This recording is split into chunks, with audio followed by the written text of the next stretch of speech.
Patuloy na nagbibigay serbisyo. Pag-asa at saya. GMA Regional TV. Kapuso ng bawat Pilipino.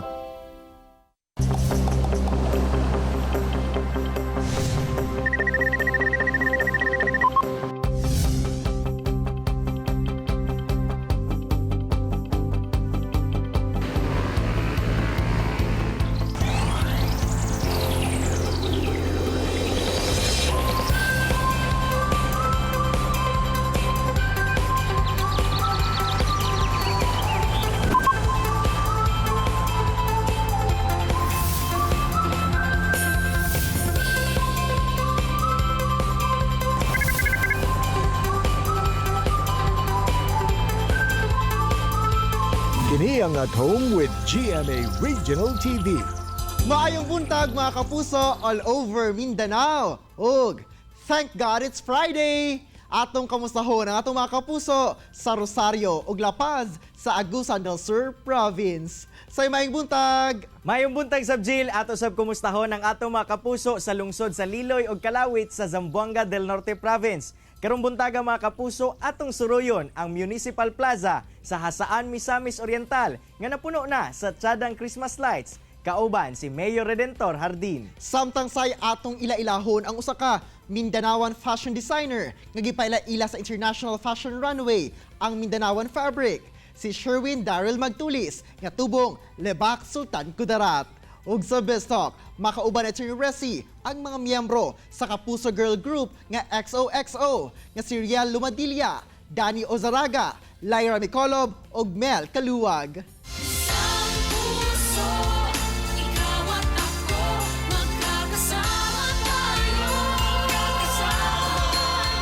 Ug aron mas merry ang atong pagsaulog sa panahon sa Kapaskuhan, atong sugdan ang atong Friday morning pinaagi sa isang puso ngayong Pasko, Caroling Challenge, kauban si Jendel Alegria. Isang puso, ikaw at ako, magkakasama tayo. Isang puso, ngayong Pasko, nagmamahal ang totoo. Isang puso, ikaw at ako, nagkakaisa tayo. Isang puso, ngayong Pasko. Para sa Pilipino, isang puso, ngayong Pasko. Isang puso, ngayong Pasko. Wow, gawasan nindot katigog ni Jendel.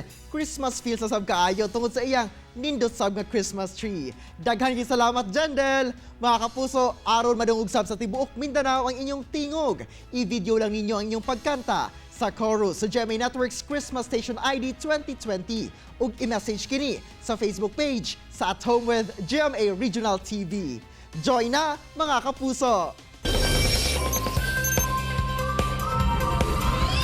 Mga kapuso, atong ila-ilahon ang usa ka proud Mindanaoan fashion designer nga gipasigarbo ang mga Mindanao fabric sa ubang nasod pinaagi sa iyang mga ginadesenyong kasuotan. Sayron sab nato kung paunsa niya gigamit ang iyang propesyon karong panahon sa pandemya aron makalahutay. Makauban nato si Sherwin Daryl Magtulis. Sir Sherwin, maayong buntag ug dayon sa At Home with GMA Regional TV. Kamusta, sir? Mayo man, mayong buntag, mga kapusong Mindanaoan, madayaw. Sir, sa mga kasuotan nga imong ginahimo, unsa ba ang imong masulti nga uniqueness ni ini nga naila kini dili lamang dinhi sa Pilipinas, kundi lakip na sa ubang mga nasod? Well, ay kung mag-show ko sa gawas, ang ginabutang jud nako is, gina-showcase jud nako is kung ansa ang ato adiri. Ibang yung authentic na variation kasi aside may like imong kauban sa fashion show is other countries like Russia, kaya nakakauban si Slavoj Zaytsev na talaga he's very famous in Russia. Ang kayang customer sila Putin na sila ang president ng Russia, so ubang the countries like Turkey, France and anybody from the other countries, no. So kailangan mo create kung something na mo gawas mo stand out ang creation ng what is real Filipino. But then, kailangan ko mangita og something na wala sa ilaha.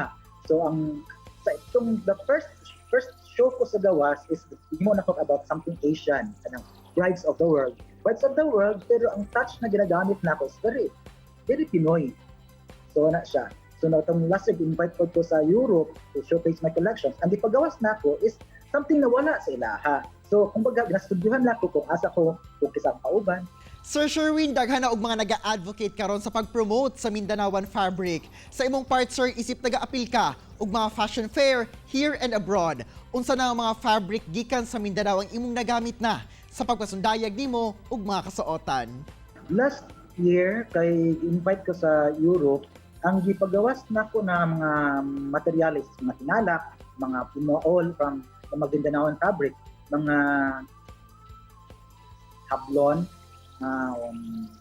yung sa Marawi, basta sa tinalak, mga kung ansa diri, like mga from Lake Cebu, from Tibuli, Pabubo, Tiroray. So mixed culture siya, but more on the Maguindanaoan na gamit yun. Sir Sherwin, karong panahon sa pandemya, isip usa ka fashion designer. Unsa ba ang imong strategy aron makasabay sa trend karon?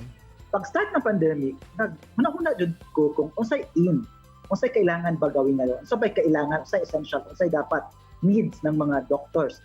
So kailangan mask, PPE, so headgear. So ang gihimo nako is nag-start jud ko before nag-start ang kanang nagasuuso pa lang sa una ng mga face mask. Nagsugod na jud ko kimo og face mask. So na-introduce na ko sa akong mga classmates ng mga doctors para at least sa papaano mabuhi pod akong mga akong shop at the same time akong mga workers at least sa papaano nasa trabahoon. So before pa nauso ka ng mga mask na himo karon, pero himo ko sa mga fashionable mask na ingnan pa ito sa mga tao, it's too fun daw, kanang fashionista daw kaayo, kaya ang pandemic dapat safety first na siya. Pero binaingon nako, fashion man siya. Dapat we should all try to introduce yung positivity, good vibes, para at paano na mabuhayan ka na hindi, despite of this pandemic, na we should always embrace life to positivity lang and be happy and always maging grateful kasi may mga rason din yan. So, kato siya, nag-start ko gimog mga PPE, but ang PPE na ko ginahimo, like fashionable PPE. So, sa kaluoy sa Ginoo, naka-survive me o now work among mga tao kay lisod baya. Sir, nagpabiling fashionable gihapon ang imong mga creation. It's like fashion and safety in one. So paunsa ba nimo, sir, gina-conceptualize aron dili lang kini into fashion, masiguro sab ang safety sa paggamit niini? Yeah. Kana pod ang rason sa ilaha na kailangan safety first, of course. Kailangan safety first din ang unahon. So, para at least may kunting twist na they will be happy, na maging dapat positive vibes ang tanan. So, nabutangan na ako something may twist, something unique, something different na dili lang pod ka sa normal, kanang pagkapagsuot nimo, kanang you'll be happy, you are grateful, you nang wapo, linaw, kanang maka-boost og moral o self-esteem na kahit na medyo lisod sa panahon karon, dapat din na to kalimtan na nagay ako'y fashion. Na pwede ka punta mo mag-wear something outrageous na kahit nasa pandemic ka. Sir, kanang imuhang mask, sir, reusable o disposable ba na? Yeah, because it's made of fabrics lang siya. So dili siya kanang malabay. Usable gid siya. Pwede mo siya usable, washable, breathable, tanan. Dili siya kumbaga useful gid siya kay dili man siya kanang ordinary fabrics lang ginagamit namin. So though kahit na ang face mask, hindi siya talagang it's a work of art. Ang akong face mask is parang N95 pa rin ang pattern. So 3 layers siya. So sa cloth, may lining, sa sulod sa lining nakatahi pa tong filter. So safe siya. So kaya siguro ang mga doctors is talagang na-recommend nila na kana akong face mask tungod kay pan man siya. 3 layers naman siya. So talagang safety jud siya. Akong PPE, though fashionable siya, close mo siya tanan, caracterize na. So nala siya kunting design, nala siya kunting twist arte para maiba. Dili siya typical na ordinary na PPE lang, suot lang ka. sulod diretso, so kana. So, pinag-iisipan talaga para at least dili siya do fashionable siya, do dili siya ordinary, dili siya parehas normal na PPE o normal na protective gear, but then useful siya and you are protected. Alright, daghang salamat Sir Sherwin sa imong oras ug higayon nga gihatag sa At Home with GMA Regional TV ug amping always, sir. Thank you, Jay. Thank you so much. Chillax sa mga kapuso, mubalik pa ang At Home with GMA Regional TV. Kini ang At Home with GMA Regional TV. Best talk tayo ng mga kapuso, kauban si Attorney Resi Rizada. Resi! Thanks, RJ!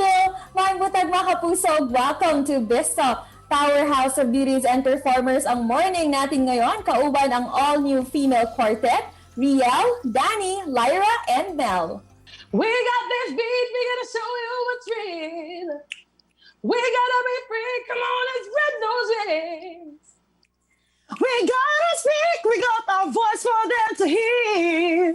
Girl, you're not weak, you can stand up and believe. It's about time we let the world know we got what it takes, so let them show. Wow, we are all pumped up this morning and yes, we are ready to go. Nako ladies, good morning sa inyo and of course, please say hi sa lahat ating mga Mindanawans who are watching us right now. Hello po! Good morning! Kakapuso na to diya. May buntag, attorney. Hello po. Maayong buntag diya, mga taga Mindanao. Kamusta mo dihang tanan? Namiss na Hello namin mga uli kababayan, mga kababayan. Yes. Buntag sa inyong tanan. Hello, hello. Unang-una, kwentuhan nyo naman kami paano nabuo ang XOXO. Ayan po, kaming apat po is galing po kami sa The Clash. And kami po yung mga natalo sa The Clash.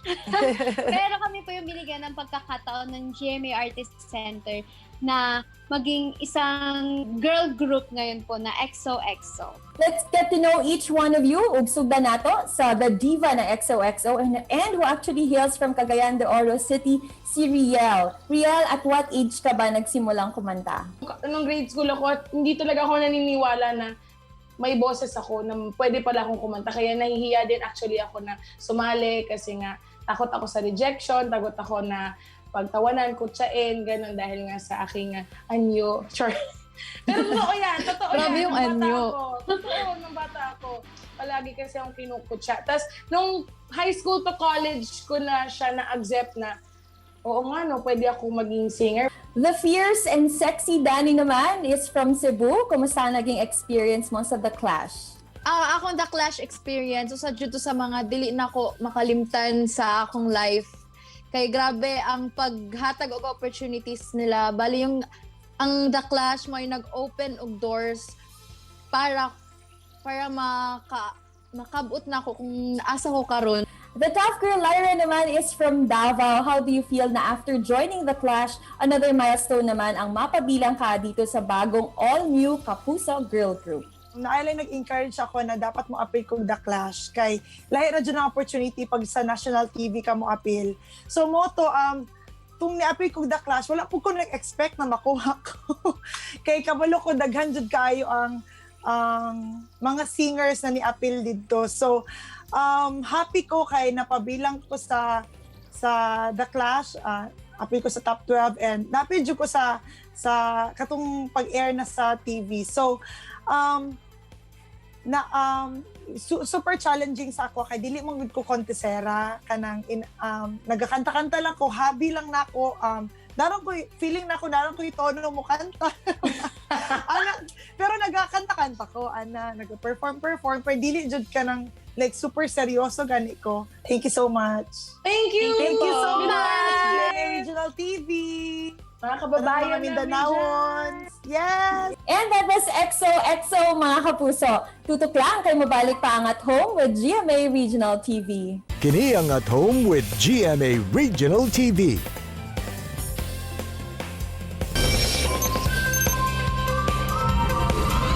Mga kapuso, karon nga nagkaduol na ang Pasko, ihay na sab og tukod og Christmas display o decorations ang mga LGU aron mas mabati sa ilang mga residente ang diwa ng Kapaskuhan.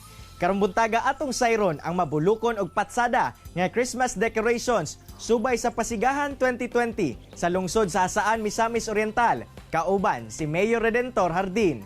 Mayor Hardin, mayong buntag og dayon sa At Home with GMA Regional TV. Advance Merry Christmas og kumusta, Mayor? Ayo man gihapon na Cyril, no, og nalipay kay migdako nga tagaan og oportunidad ang among munisipyo nga mapadayag diha sa atong mga avid listeners and watchers. Kay kami naay mga daghan nga mga aktibidades nga among gi-line up para sa celebration sa atong December Christmas 2020. Og isa na niani kaning atong Pasigahan 2020. Mayor, karong tuiga taliwala sa pandemya, unsa ba ang pamaagi sa pagsaulog sa Kapaskuhan dinha sa Hasaan aron mas mabati sa katawhan ang selebrasyon?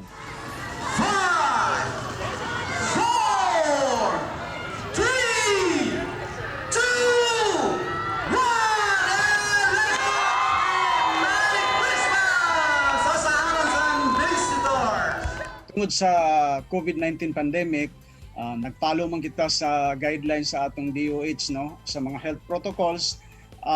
Naapektuhan gayod, no, ang the usual or normal nga pag-celebrate sa masadya, no, nga pag salubong sa pagkatao sa atong Ginoo nga si Kristo karong bulan sa December apan in a tone manner, no, pero dili pasabot nga among giundang, no, ang pag-celebrate sa Kapaskuhan, no, ning bulan sa December 2020. Isa na niani nga during the nighttime show sa atong nagkinlaw-kinlaw mga patsada nga Christmas lights nga gidecorate namo sa tubangan sa among Municipal Hall building, dili magdasok ang mga tao sa maong mga oras sa alas 6 hangtod sa alas 9 kada gabi.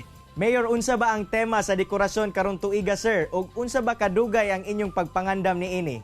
At the start of the year, meaning niadto pang January, nagplanning na kita, no, unsaon nato i-decorate nga dili sumo tan-aw, no, sa atong mga lumulupyo kay kada tuig man kani nga tradisyon namo dinhi sa lungsod sa Hasaan, no. Ang gihimo namo nga sistema sa pag-decorate is to trace the architectural shape, dimension and outline sa among munisipyo para musubay usab sa pagkinlaw sa maong o pagsiga sa maong mga Christmas lights. Og it's a bright white line of lights nga among gi-decorate diha sa atubangan sa among Municipal Hall building.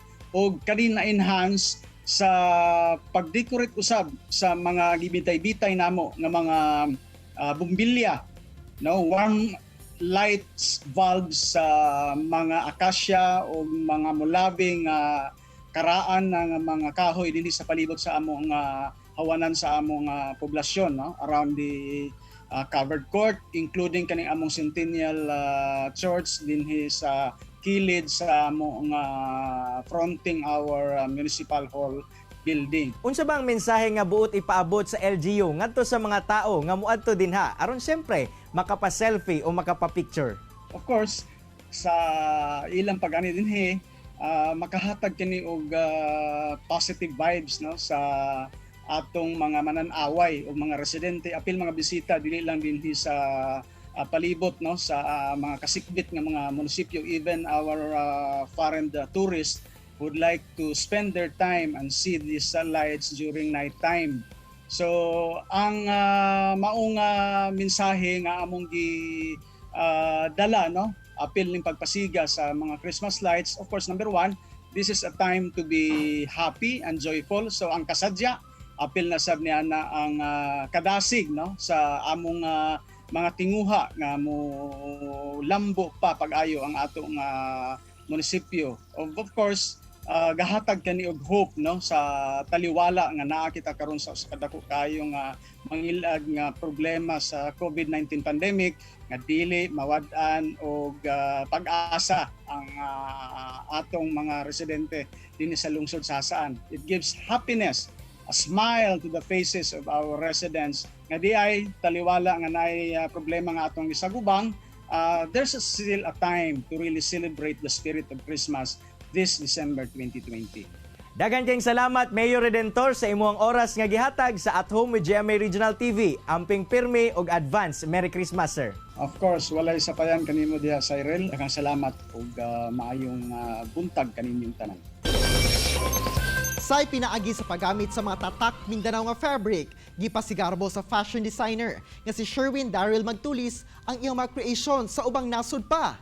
Ug karong panahon sa pandemya, gipamalas sa sabdiya ang iyang creativity sa paghimo og fashionable mask ug PPE. Samtang Jill, padayon sa ang pagpabati sa Kapaskuhan sa Hasaan, Misamis Oriental, pinaagi sa ilang Pasigahan 2020. Din gisiguro nga masunod sab ang health protocols sa mga buot mo bisita sa ilang plaza. Sayog mga kapuso na himong susi sa mga miyembro sa Kapuso Girl Group nga XOXO ang pag-apil kani adto sa The Clash nga nag-abli og mas dakong oportunidad kanila nga makabuo sila og grupo diin tulo kanila mga proud Bisaya. Mga kapuso, unta na-inspire ug nakakaton kamo sa gi-share sa itong mga bisita karong buntaga. Sama na lang sa panultihon ni Nelson Mandela nga the greatest glory in living lies not in never falling, but in rising every time we fall. Mga kapuso, makita pagbalik ang atong episode pinaagi sa pagbisita sa www.gmaregionaltv.com ug ayaw kalimot mag-subscribe sa official YouTube channel sa GMA Regional TV. See you sa Lunes pohon mga kapuso ug always remember that God is good all the time. Ayaw sab kalimot sa pag-smile. Amping! Ako si Cyril Chavez. Happy weekend mga kapuso! Kinisab si Argil Relator. Buong puso para sa kapuso!